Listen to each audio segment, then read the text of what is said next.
We did not arrive at this moment by accident.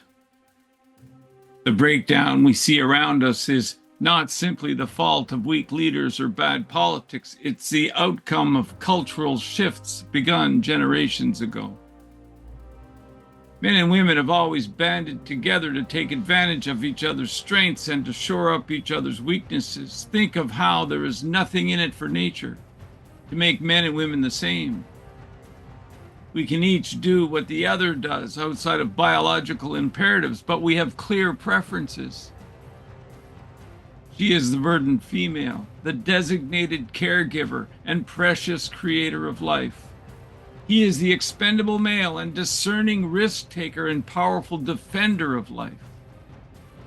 Together, with considerable overlap between them, they are team human. We are more alike than different and more complementary than the same. You see, humans evolved to raise children with both a mother and a father, supported by a circle of helpers. Anthropologists say that even in hunter-gatherer societies today, a child spends 2/3 of its time in the hands of allo-parents before returning to the mother and father for feeding and care. Neighbors, relatives, siblings, cousins, friends formed a circle of protection. The child was not raised in isolation, but in a balance. Maternal nurture, paternal defense, and community support carried our species forward for hundreds of thousands of years.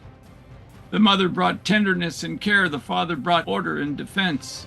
The wider circle relieved the pressure on both, ensuring that no one was left alone with too heavy a load to carry. But capitalism changed all that. From the Victorian era forward, men were pulled out of the home and into distant factories, mines, and offices. Fathers who once labored beside their sons and in full view of their daughters became married to their work.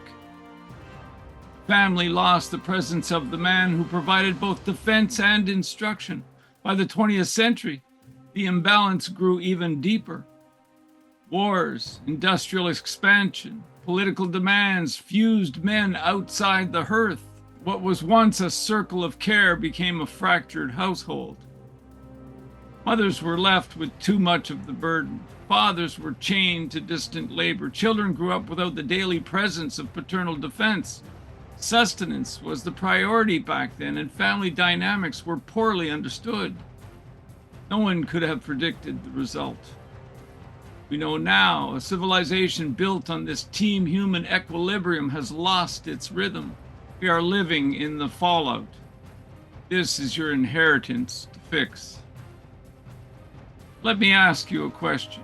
Can you say you truly understand women's menstruation? Might seem ridiculous, but bear with me. Women can no more understand male disempowerment than a man can understand what it's like to menstruate. Follow me here? I don't think nature allows women to understand male disempowerment. She always needs a powerful man. Why would she choose otherwise? That never changes. Only now the culture has mostly lost its generational masculinity. The result is confused males who are generally unable to say no to women and to others in the same way a boy seeks to please adult caregivers. I can tell you this tends to frustrate the hell out of women to no end. Male weakness imperils both men and women. It puts all of us at risk. Women have tried to take up the slack left by this missing masculinity. We've become so feminized that men are now enslaved by their very expendability instead of devoting themselves to becoming powerful defenders of life in service of the tribe. The answer is each man must undertake to forge alliances with other men, to rebuild the generational masculinity we inadvertently allowed to go missing, to build men of character who use power and love in defense of meaning and freedom. Let me explain. Power is about technological problem solving. Love is about collaborating with others, especially those outside of our kin. These traits and the male large group bias ensured we encircled the globe. It's what allowed Homo sapiens to outlast up to a dozen competing hominids.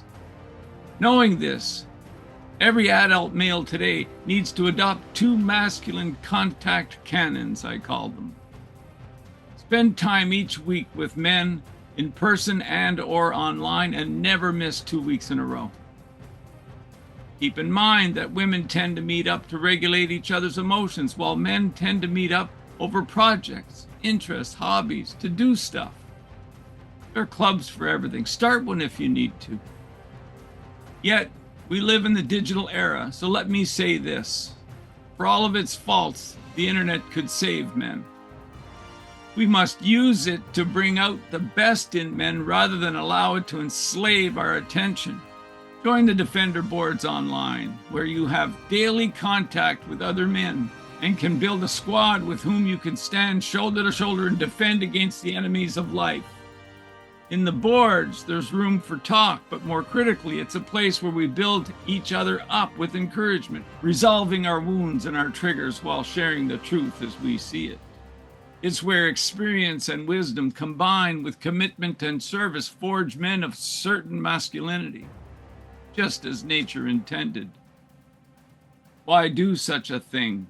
Well, because men defend, deliver, and decide. These are what make him a powerful defender of life. Failing that, he reverts to simple expendability. Don't do that, brother. Join us.